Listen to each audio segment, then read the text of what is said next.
Welcome. Topic uncertainty in measurement ആണ്. Chemistry പഠിക്കുമ്പോൾ നമ്മൾ എക്സ്പെരിമെൻ്റൽ ഡാറ്റ ആയിട്ടും തിയറട്ടിക്കൽ കാൽക്കുലേഷൻസ് ആയിട്ടും കുറേ ഡാറ്റാസ് ഉണ്ട്. അപ്പോൾ അത് മീനിങ് ഫുള്ളായിട്ട് ഹാൻഡിൽ ചെയ്യാൻ വേണ്ടിയിട്ട്, നമ്പേഴ്സ് കൺവീനിയൻ്റ് ആയിട്ട് പ്രസൻറ്റ് ചെയ്യാൻ വേണ്ടിയിട്ട്, ഡാറ്റ റിയലിസ്റ്റിക് ആയിട്ട് പ്രസൻറ്റ് ചെയ്യാൻ വേണ്ടിയിട്ട് നമ്മൾ കുറച്ച് ഐഡിയാസ് കണ്ടുപിടിച്ചിട്ടുണ്ട്. അതിൽ ഫസ്റ്റ് ഐഡിയ ആണ് സയൻറ്റിഫിക് നൊട്ടേഷൻ എന്ന് പറയുന്നത്.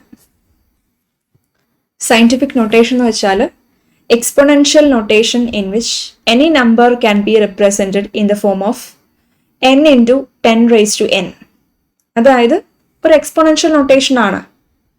n എന്ന് പറയുന്നത്, സ്മോൾ n എന്ന് പറയുന്നത് is the exponent having negative or positive values ആണ്. n എന്ന് പറയുന്നത്, അതായത് ക്യാപിറ്റൽ n എന്ന് പറയുന്നത് വേരി ബിറ്റ്വീൻ 1 to 10 ആയിരിക്കും. ഒരു എക്സാമ്പിൾ എടുക്കുകയാണെങ്കിൽ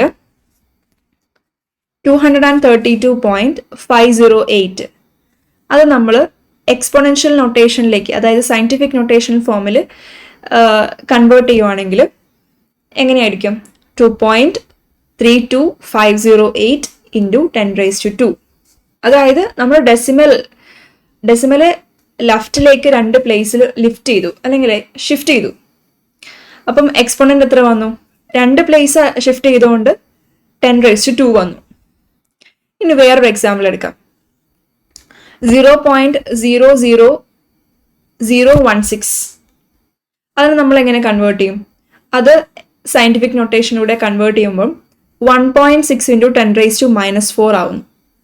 അതായത് ഈ ഡെസിമൽ റൈറ്റിലേക്ക് 4 പ്ലേസ് മൂവ് ചെയ്തു, അല്ലേ? 0.00016 ആണ്. അത് 4 പ്ലേസിലേക്ക് വന്നു, 4 പ്ലേസ് റൈറ്റിലേക്ക് വന്നു. അപ്പം എങ്ങനെയാ? 1.6 ഇൻറ്റു 10⁻⁻4 ആയി. റൈറ്റിലേക്ക് വരുമ്പോൾ നെഗറ്റീവ്. അങ്ങനെയാണ് സയൻറ്റിഫിക് നൊട്ടേഷൻസിൻ്റെ കാര്യം. നമ്മൾ കൺവേർട്ട് ചെയ്യേണ്ടത് എങ്ങനെയാണെന്ന് പഠിച്ചു. ഇനി ഈ സയൻറ്റിഫിക് നൊട്ടേഷൻസ് എങ്ങനെയാണ് ഈ 4 ഓപ്പറേഷൻസ്, നമ്മുടെ 4 ഓപ്പറേഷൻസ് ഏതൊക്കെയാണ്? Addition, subtraction, multiplication, division. ഈ 4 ഓപ്പറേഷൻസിൽ പെട്ടെന്ന് സഹായിക്കുന്ന എങ്ങനെയാണെന്ന് നോക്കാം, അല്ലേ? ഒരു എക്സാമ്പിൾ എടുക്കുകയാണ്, മൾട്ടിപ്ലിക്കേഷൻ്റെ example. 5.6 into 10⁻5 into 6.9 into 10⁻8. 5.6 into 10⁻5 into 6.9 into 10⁻8. ആ എക്സാമ്പിൾ നമ്മൾ 5.6ഉം 6.9ഉം വെളിയിലെടുക്കുന്നു. എന്നിട്ട് 10⁻5 + 8 എന്ന് എഴുതുന്നു. അപ്പം 10⁻5ഉം 10⁻8ഉം പുറത്തെടുക്കുന്നു. ആ 10⁻, സിമിലർ ആയതുകൊണ്ട് 5 + 8. ഓക്കെ. ഇനി ആ 5.6ഉം 6.9ഉം നമ്മൾ ഡെസിമൽ എങ്ങനെയാണോ മൾട്ടിപ്ലൈ ചെയ്യുന്നത് അങ്ങനെ മൾട്ടിപ്ലൈ ചെയ്തിട്ട് ഇൻറ്റു 10⁻13 ആവുന്നു. 38.64 ഇൻറ്റു 10⁻13. ഓക്കെ, അങ്ങനെയാണ് അതിൻ്റെ മൾട്ടിപ്ലിക്കേഷൻ വരുന്നത്. ഇനി ഡിവിഷൻ എങ്ങനെയാണെന്ന് നോക്കാം. ഡിവിഷൻ ഒരു എക്സാമ്പിൾ പറയുകയാണെങ്കിൽ 2.7 into 10⁻³ divided by 5.5 into 10⁻4. 2.7 into 10⁻³ divided by 5.5 into 10⁻4. അതെങ്ങനെയാന്ന് നോക്ക്. ആദ്യം നമ്മൾ 2.7ഉം 5.5ഉം ഡിവൈഡ് ചെയ്യാം. അപ്പോൾ നമുക്ക് 0.4909 കിട്ടും. അപ്പം ഈ 10⁻4 താഴെയല്ല എടുക്കുന്നത്, ഡിനോമിനേറ്ററിലാണ് കിടക്കുന്നത്. ആ 10⁻4 മുകളിൽ കൊണ്ടുവരാം. മുകളിൽ കൊണ്ടുവരുമ്പോഴത്തേക്ക് അത് -4 ആകും, അല്ലെ? 10⁻⁻4 ആകും. അപ്പോൾ 10⁻³ 10⁻⁻4ഉം -3 -4 കൂട്ടിയാൽ എന്ത് കിട്ടും? -7 കിട്ടും. അപ്പോൾ 0.4909 ഇൻറ്റു 10⁻⁻7 കിട്ടും. ഓക്കെ, അങ്ങനെയാണ് മൾട്ടിപ്ലിക്കേഷൻ ഡിവിഷനും സയൻറ്റിഫിക് നൊട്ടേഷനിലൂടെ എളുപ്പമാക്കുന്നത്. ഇനി അഡീഷൻ, സബ്സ്ട്രാക്ഷൻ ഇതിലേറെ എളുപ്പമാണ്. ഒരു എക്സാമ്പിൾ എടുക്കുകയാണെങ്കിൽ 6.65 ഇൻറ്റു 10⁻4ഉം 8.95 ഇൻറ്റു 10⁻3 കൂടി നമ്മൾ ആഡ് ചെയ്യാൻ നോക്കാം. അപ്പം ആദ്യം തന്നെ എന്ത് ചെയ്യണം? ഈ 10⁻4ഉം 10⁻3 അല്ലേ, അത് നമ്മൾ ഈക്വലൈസ് ആക്കണം. ഒന്നുകിൽ 10⁻4 ആക്കണം, അല്ലെങ്കിൽ 10⁻3 രണ്ടിലും ആക്കണം. അപ്പം നമ്മളിവിടെ 6.65 ഇൻറ്റു 10⁻4ഉം പ്ലസ് 0.895 ഇൻറ്റു 10⁴ ആക്കാം. ഓക്കെ, അപ്പം 6.65 പ്ലസ് 0.895 ഇൻറ്റു 10⁴. അപ്പം 6.65ഉം 0.895ഉം പ്ലസ് ചെയ്യാം, എന്നിട്ട് 10⁴ കോമൺ ആയിട്ട് എടുക്കുക അല്ലേ, കോമൺ ആയി. അപ്പം 7.545 ഇൻറ്റു 10⁴ ആണ് ആൻസർ കിട്ടുക. അപ്പോൾ ഒന്നെങ്കിലും നമ്മൾ ആ എക്സ്പോണൻസ് എന്ന് പറയുന്ന സാധനം സെയിം ആക്കുക, രണ്ടിലും സെയിം ആക്കുക. ഇനി സബ്സ്ട്രാക്ഷനിൽ എന്താണ് സംഭവിക്കുന്നത് നോക്കാം. 2.5 ഇൻറ്റു 10⁻²ഉം മൈനസ് 4.8 ഇൻറ്റു 10⁻³ അതൊന്ന് മൈനസ് ചെയ്യാൻ നോക്കാം. അപ്പം രണ്ടിലും നമുക്ക് സെയിം ആയിട്ടുള്ള എക്സ്പോണൻസ് വേണം അല്ലേ. ഇവിടെ ഒന്നിൽ 10⁻²ഉം ഒന്നിൽ 10⁻³ ആണ്. അപ്പോൾ 2.5 ഇൻറ്റു 10⁻² മൈനസ് 0.48 ഇൻറ്റു 10⁻² ആക്കും നമ്മൾ. 4.8 ഇൻറ്റു 10⁻³ ആയിരുന്നു, അത് നമ്മൾ ഡെസിമൽ ഒരു ഇപ്പുറത്തോട്ട് കൊണ്ടിരുന്നു. 0.48 ഇൻറ്റു 10⁻² ആക്കുന്നു. അപ്പം നമ്മൾ 10⁻² കോമൺ ആവുന്നു. അപ്പോൾ 2.5 മൈനസ് 0.48 എന്താവുന്നു, 2.02 ഇൻറ്റു 10⁻². ഇങ്ങനെയാണ് നമ്മൾ സയന്റിഫിക് നൊട്ടേഷൻ ഉപയോഗിച്ചിട്ട് 4 ഓപ്പറേഷൻസും എളുപ്പമാക്കുന്നത്. അപ്പം നമ്മൾ എന്തൊക്കെ പഠിച്ചു? മൾട്ടിപ്ലിക്കേഷൻ, ഡിവിഷൻ, അഡീഷൻ, സബ്സ്ട്രാക്ഷൻ എങ്ങനെ എളുപ്പത്തിൽ ചെയ്യാം സയന്റിഫിക് നൊട്ടേഷൻ ഉപയോഗിച്ച്. അല്ലെങ്കിൽ എങ്ങനെയായിരുന്നു, ഓരോ സബ്സ്റ്റൻസും 2.000 അല്ലെങ്കിൽ അങ്ങനെ ആഡ് ചെയ്ത് പോകണമായിരുന്നു. അത് ഭയങ്കര ഡിഫിക്കൽട്ട് അല്ലേ. അപ്പം ഈ എക്സ്പോണൻഷ്യൽ ഫോമിൽ പഠിക്കുമ്പോൾ, സയന്റിഫിക് നൊട്ടേഷനിൽ പഠിക്കുമ്പോൾ കുറച്ചുകൂടി എളുപ്പമായിട്ട് തോന്നും, കുറച്ചുകൂടി എളുപ്പമാണ് ചെയ്യാൻ വേണ്ടിയിട്ട്. ഇനി അടുത്തത് സിഗ്നിഫിക്കൻറ്റ് ഫിഗേഴ്സ് ആണ് കേട്ടോ. സിഗ്നിഫിക്കൻറ്റ് ഫിഗേഴ്സ് എന്ന് വെച്ചാൽ എല്ലാ എക്സ്പെരിമെൻ്റൽ മെഷർമെൻറ്റിലും കുറച്ച് അൺസർട്ടനിറ്റി കാണും അല്ലേ. നമ്മളിപ്പം ഒരു മെഷർമെൻറ്റ് എടുക്കുമ്പോൾ അല്ലെങ്കിൽ ഒരു മാസ് കെമിസ്ട്രിയിലൊക്കെ ചെയ്യുമ്പോഴത്തേക്ക് എക്സാക്ട് പ്രപ്പോർഷൻ മാസ് കിട്ടണമെന്നില്ല, ഒന്നിൽ അങ്ങോട്ടും ഇങ്ങോട്ടും മാറാം. അപ്പം നമ്മൾ നോക്കുന്ന കാര്യം പ്രിസിഷൻ, അതിൻ്റെ ആക്യുറസി നോക്കും അല്ലേ. പ്രിസിഷൻ എന്ന് വെച്ചാൽ എന്താ? Precision means closeness of various measurement for same quantity. ഇപ്പം ഒരു ട്രൂ വാല്യൂ ഉണ്ടെങ്കിൽ ആ വാല്യൂവിൻ്റെ ക്ലോസ് ആയിട്ടുള്ളൊരു വാല്യൂ ആയിരിക്കണം അല്ലേ, അതാണ് പ്രിസൈസ് എന്ന് പറയുന്നത്. അപ്പോൾ പ്രിസിഷൻ എന്ന് വെച്ചാൽ closeness of various measurement for same quantity. ഇനി ആക്യുറസി എന്താണ്? Accuracy is the agreement of a particular value to the true value of the result. ആ ട്രൂ വാല്യൂ ആയിട്ട് ഒരു എഗ്രിമെന്റ് വേണം അല്ലേ. ഒരു പർട്ടിക്കുലർ വാല്യൂ ആയിട്ട് ഒരു ട്രൂ വാല്യൂ ആയിട്ട് എടുക്കുമ്പോൾ ഒരു ട്രൂ വാല്യൂ ശരിക്കും ഉണ്ട്, ആ ട്രൂ വാല്യൂ ആയിട്ട് നമ്മൾ എടുക്കുന്ന വാല്യൂവിന് ഒരു എന്താ പറയുക, ഒരു ക്ലോസ്നെസ് അല്ലെങ്കിൽ ഒരു എഗ്രിമെന്റ് വേണം ആ റിസൾട്ടുമായിട്ട്. അപ്പോൾ അതാണ് ആക്യുറസി എന്ന് പറയുന്നത്.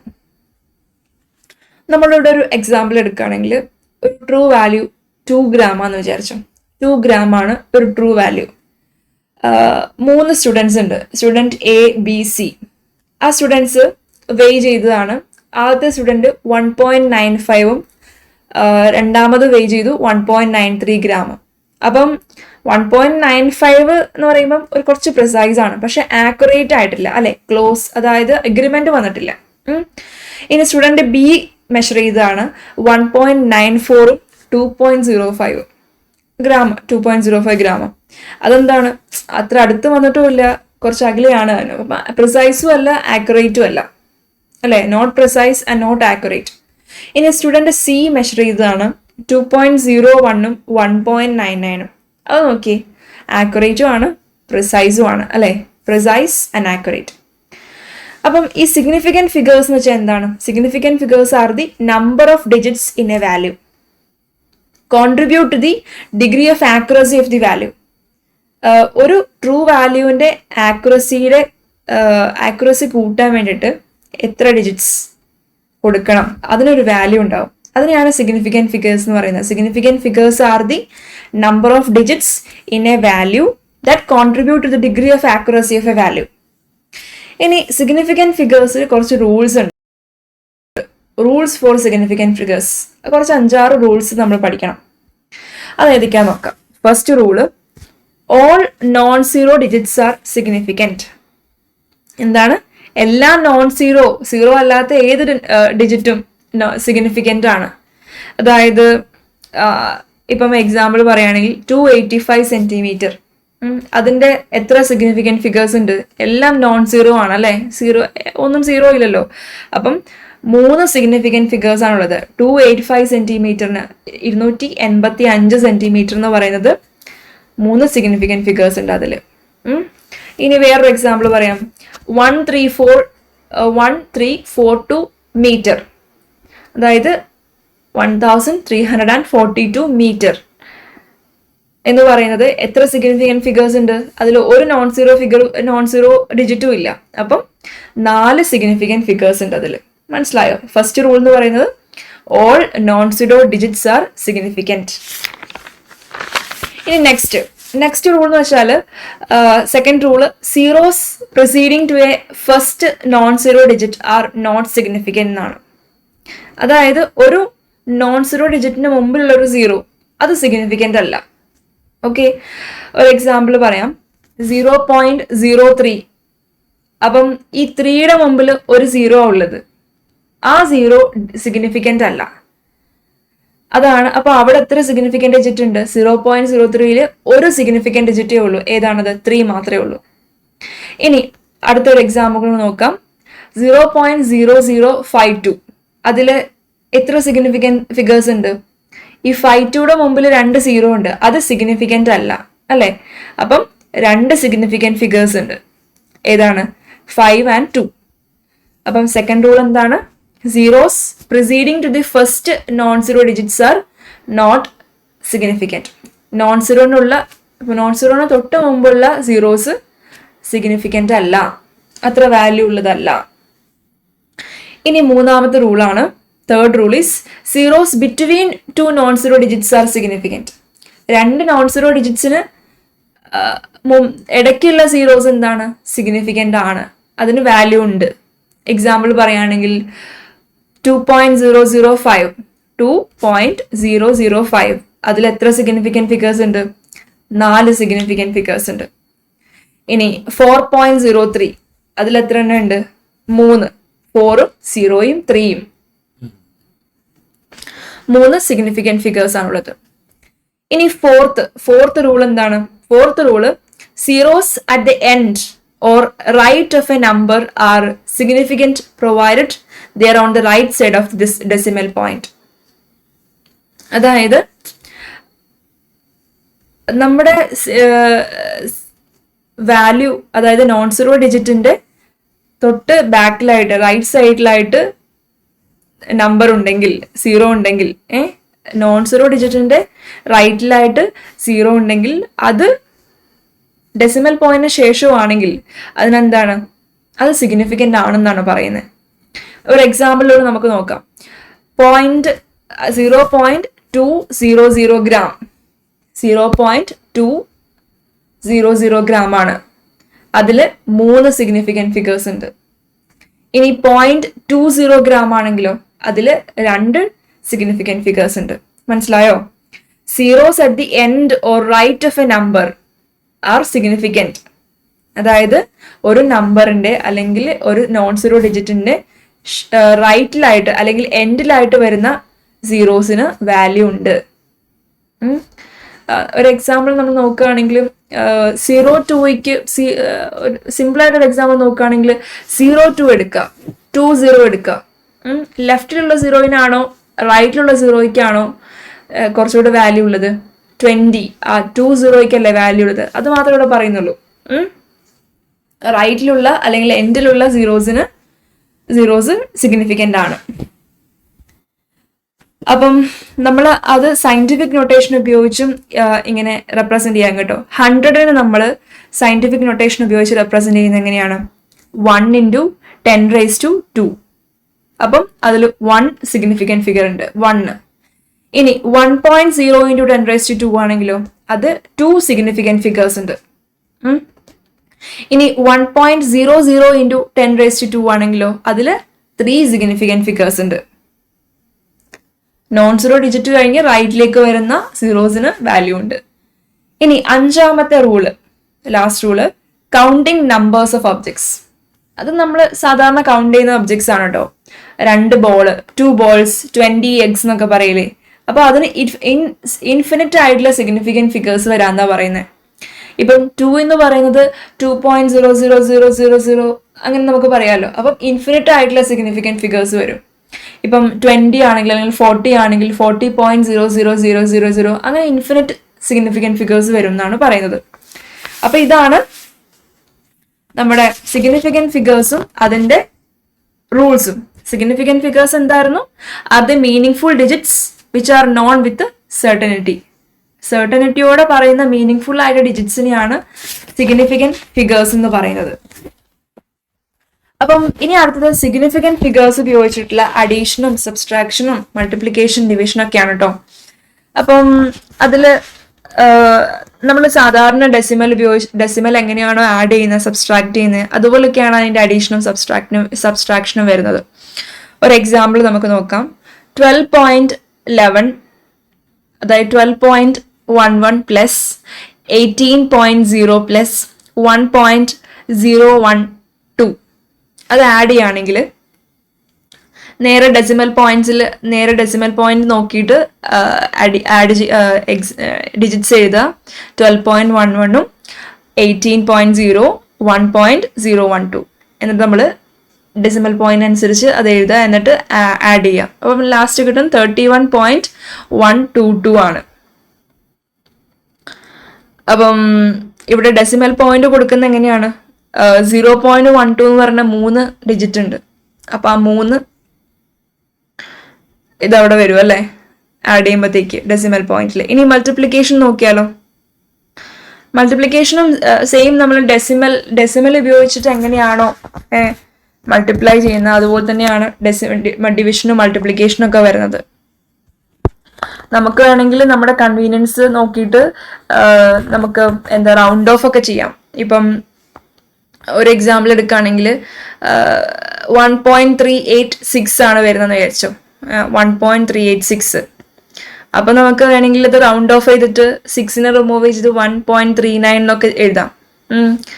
ഇപ്പം വേറൊരു എക്സാമ്പിൾ എടുക്കുകയാണെങ്കിൽ 4.334 ആണെങ്കിൽ നമുക്ക് ആ 4നെ റിമൂവ് ചെയ്തിട്ട് റൈറ്റ് മോസ്റ്റ് ഡിജിറ്റിനെ റിമൂവ് ചെയ്തിട്ട് ലെസ് ആക്കി 4.33 എടുക്കാം. ഇനി അടുത്തത് വേറൊരു എക്സാമ്പിൾ എടുക്കുകയാണെങ്കിൽ 6.25 അതിനകത്ത് റൗണ്ട് ഓഫ് ചെയ്ത് 6.2 ആക്കാം. അല്ലെങ്കിൽ 6.35നെ റൗണ്ട് ഓഫ് ചെയ്ത് 5നെ റിമൂവ് ചെയ്തിട്ട് നമ്മൾ 6.4 അല്ലേ, അങ്ങനെ ആക്കാൻ പറ്റും. അപ്പൊ ഇതൊക്കെയാണ് നമ്മുടെ സിഗ്നിഫിക്കൻറ്റ് ഫിഗേഴ്സുമായി ബന്ധപ്പെട്ട addition, subtraction, multiplication, round off ഒക്കെ ചെയ്യുന്നത്. ഓക്കെ, ഇനി അടുത്ത ഒരു അൺസർട്ടനിറ്റി ഒഴിവാക്കാനുള്ള ഒരു ഐഡിയ ആണ് ഡയമെൻഷണൽ അനാലിസിസ് എന്ന് പറഞ്ഞിട്ടുള്ള ഒരു മെത്തേഡ്. ആ ഡയമെൻഷണൽ അനാലിസിസിന് നമുക്ക് ഫാക്ടർ ലേബൽ മെത്തേഡ് എന്നും യൂണിറ്റ് ഫാക്ടർ മെത്തേഡ് എന്നും ഡയമെൻഷണൽ അനാലിസിസ് എന്നും 3 വേർഡ്സ്, അതിന് 3 പേരുകളാണ് കേട്ടോ. Factor label method, unit factor method, dimensional analysis. അതായത് നമ്മുടെ നമ്മുടെ ഓരോ മാസിനെയും മാസ്, ലെങ്ത്, പിന്നെ അങ്ങനെ ഓരോ എസ് യൂണിറ്റ്സ് നമ്മൾ പഠിച്ചില്ലേ. അപ്പം എങ്ങനെയാണ് കൺവേർട്ട് ചെയ്ത് യൂണിറ്റ് ഫാക്ടർ മെത്തേഡിൽ ഒരു എസ് യൂണിറ്റിനെ കൺവേർട്ട് ചെയ്യുന്ന നോക്കുന്നതാണിത്. അതായത് ഒരു എക്സാമ്പിൾ പറയുകയാണെങ്കിൽ ഒരു പീസ് ഓഫ് മെറ്റൽ, ഒരു ഇവിടെ ടെക്സ്റ്റിലുള്ളൊരു എക്സാമ്പിൾ എന്ന് വെച്ചാൽ ഇഞ്ചിനെ എങ്ങനെ സെന്റിമീറ്റർ ആയിട്ട് കൺവേർട്ട് ചെയ്യുന്നു, എങ്ങനെ കൺവേർട്ട് ചെയ്യുന്നു. അപ്പൊ അത് യൂണിറ്റ് ഫാക്ടർ മെത്തേഡിൽ എങ്ങനെ ചെയ്യുന്നു അതാണ് നോക്കുന്നത്. ഓക്കെ, അപ്പം ഒരു ഇഞ്ച് എന്ന് പറയുന്നത് 2.54 സെന്റിമീറ്റർ ആണ്. അപ്പം നമ്മൾ ഇക്വലൻസ് മെത്തേഡിൽ അല്ലെങ്കിൽ യൂണിറ്റ് ഫാക്ടർ മെത്തേഡിൽ 1 inch divide by 2.54 centimetre is equal to 1 എന്ന് എഴുതുന്നു. അതായത് 1 inch by 2.54 centimetre is equal to 1 is equal to 2.54 centimetre divide by 1 inch. അപ്പം എന്ത് പറയും? 1 ഇഞ്ച് ബൈ 2.54 സെന്റിമീറ്റർ എന്ന് പറയുന്നതും 2.54 സെന്റിമീറ്റർ ബൈ 1 ഇഞ്ച് എന്ന് പറയുന്നതും സെയിം അല്ലേ? ആണ്. അപ്പൊ നമ്മള് 3 ഇഞ്ച് എത്ര സെന്റിമീറ്റർ ആണെന്ന് നോക്കുന്നത്. അപ്പൊ 1 ഇഞ്ച് 2.54 സെൻറ്റിമീറ്റർ ആണെങ്കിൽ 3 ഇഞ്ച് എന്തായിരിക്കും? 3 ഇൻറ്റു 2.54 സെൻറ്റിമീറ്റർ ആണ്. അതായത് 3 ഇൻറ്റു 2.54 സെൻറ്റിമീറ്റർ എത്ര കിട്ടും? 7.62 സെൻറ്റിമീറ്റർ. അപ്പോൾ യൂണിറ്റ് ഫാക്ടർ മെത്തേഡിൽ അങ്ങനെയാണ് മൾട്ടിപ്ലിക്കേഷൻ ചെയ്യുന്നത് കേട്ടോ, കൺവേർട്ട് ചെയ്യുന്നത്. ഇപ്പോൾ വേറൊരു എക്സാമ്പിൾ എടുക്കുകയാണെങ്കിൽ ഒരു 2 ലിറ്റർ മിൽക്ക്, ഒരു ജഗ്ഗിൽ 2 ലിറ്റർ മിൽക്ക് ഉണ്ട്. അതിൻ്റെ വോളിയം കണ്ടുപിടിക്കണം മീറ്റർ ക്യൂബിൽ. അപ്പോൾ നമുക്ക് 1 ലിറ്റർ എന്ന് പറയുന്നത് 1000 സെൻറ്റിമീറ്റർ ക്യൂബ് എന്ന് അറിയാം. പിന്നെ 1 മീറ്റർ എന്ന് പറയുന്നത് 100 സെൻറ്റിമീറ്റർ എന്ന് പറയാം. അപ്പോൾ നമുക്ക് അതിനെ കൺവേർട്ട് ചെയ്ത് നോക്കാം. എങ്ങനെയാണ്? 1 metre divide by 100 centimetre is equal to 1 എന്ന് നമുക്കറിയാം. Equal to 100 centimetre by 1 metre നമ്മൾ അത് തിരിച്ചു മറിച്ചിടുന്നതാണ്. ഈക്വൽ ടു 1 ആണെന്ന് നമുക്കറിയാം. ഈക്വലൈസ് ചെയ്യുന്നു. എന്നിട്ട് നമ്മൾ ശരിക്കും മീറ്റർ ക്യൂബിലല്ല കണ്ടുപിടിക്കണത്. അപ്പം 1 metre divide by 100 metre cube ഇടുന്നു, ഓൾ ടുഗെദർ ക്യൂബ് ഇടുന്നു. എന്നിട്ട് 1 മീറ്റർ ക്യൂബ് ഡിവൈഡ് ബൈ ഈ 100 മീറ്റർ എന്ന് പറയുന്നത് 1 ഇൻറ്റു 10⁻²² ആക്കാമല്ലോ. അപ്പം 10⁻²2 ഇൻറ്റു 3 ആവുന്നു അല്ലേ? മീറ്റർ ക്യൂബിൽ ഇടുമ്പോഴത്തേക്ക് ഇൻറ്റു 3, 10⁻² ഇൻറ്റു 3 ആകുമ്പോൾ 10⁻6 സെൻറ്റിമീറ്റർ ക്യൂബ്. അങ്ങനെ. അപ്പം ശരിക്കും പറഞ്ഞാൽ ഇൻറ്റു 2 ചെയ്താൽ മതി. 2 ഇൻറ്റു 1000 സെൻറ്റിമീറ്റർ ക്യൂബ് ചെയ്താൽ മതി. അപ്പം 2 into 1000 centimetre cube, 2 metre cube by 10 cube എടുക്കുന്നു. അപ്പോൾ 2 ഇൻറ്റു 10⁻³ ആണ് കിട്ടുന്നത്. ഇനി സെക്കൻഡിനെ എങ്ങനെയാണ് ഡേയ്സ്, അതായത് ഒരു ഡേയിനെ എങ്ങനെയാണ് സെക്കൻഡിലേക്ക് കൺവേർട്ട് ചെയ്യുന്നത് നമുക്ക് പറയണ്ടല്ലോ. അതൊക്കെ നമുക്കറിയാവുന്ന കാര്യങ്ങളല്ലേ. അപ്പം ഇത് ഇക്വലൈസേഷൻ മെത്തേഡിലൂടെ നമ്മൾ പഠിക്കുന്നുണ്ട്. ഒരു ഡേ എന്ന് പറഞ്ഞാൽ 24 hours ആണ് അല്ലേ? 1 hour എന്ന് പറഞ്ഞാൽ 60 minutes ആണ്. ആ 60 minute നമ്മൾ 60 സെക്കൻഡിലേക്ക് ഒരു മിനിറ്റ് എന്ന് പറഞ്ഞാൽ 60 seconds ആണ്. അപ്പോൾ അങ്ങനെയാണ്. അപ്പോൾ 2 ഇൻറ്റു 24 ഇൻറ്റു 60 ഇൻറ്റു 60 seconds. അപ്പം 172,800 seconds കിട്ടും. അപ്പം യൂണിറ്റ് ഫാക്ടർ മെത്തേഡിലൂടെ നമുക്ക് ഒരു ഡയമെൻഷനിൽ നിന്ന് വേറൊരു ഡയമെൻഷനിലേക്ക് അല്ലേ കൺവേർട്ട് ചെയ്യാൻ പറ്റും. Okay, thank you.